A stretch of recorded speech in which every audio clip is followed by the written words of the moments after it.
Mardi 23 juillet, bienvenue dans le flash de 18 h sur RTI 1. Les cadres du RHDP se sont réunis hier lundi sous la présidence du président Alassane Ouattara, président du parti. À l'ordre du jour, la présentation et l'analyse de la situation socio-politique, également l'organisation et le fonctionnement du parti. En outre, les grandes orientations ont été données, notamment pour les actions à mener sur le terrain dans la perspective des prochaines échéances électorales. Le gouvernement ivoirien a signé cet après-midi avec la Banque mondiale un projet de financement additionnel du projet de renforcement de l'alimentation en eau potable et assainissement en milieu urbain et aussi pour le projet filet socio-productif. Valeur de cet accord additionnel, 146,3 milliards de francs CFA, avec pour principaux objectifs d'améliorer l'accès à une alimentation en eau potable et accroître les bénéficiaires aux filets sociaux. Le programme des mesures d'accompagnement au secteur de la banane dans le financement a été signé en 2013 et désormais opérationnel. Les 10 jeunes petits planteurs villageois installés ont produit plus de 5000 tonnes de bananes dessert. Ce projet pilote a coûté plus de 7 milliards de francs CFA et il va maintenant être disséminé dans tout le secteur agricole.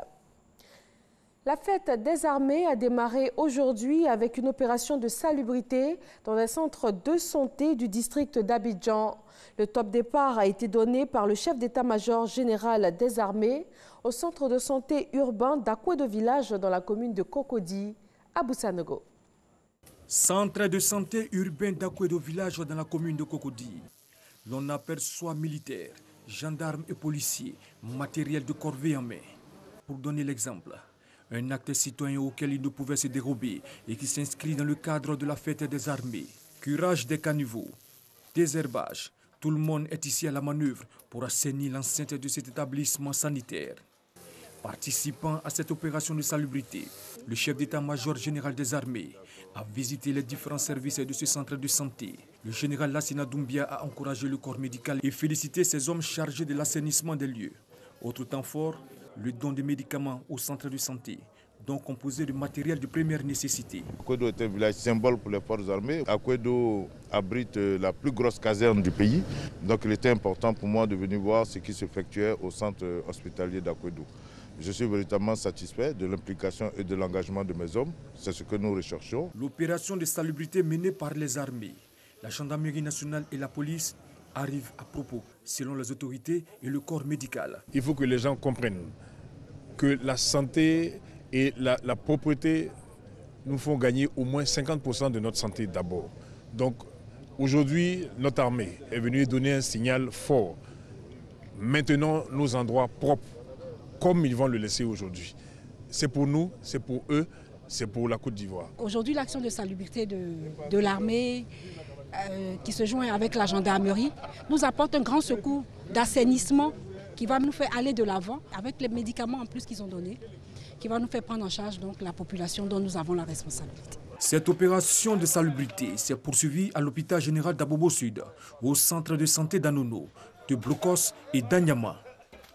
Dans l'actualité sur le continent, 18 personnes sont mortes en Éthiopie après des affrontements qui ont opposé entre jeudi et lundi des soldats à des manifestants.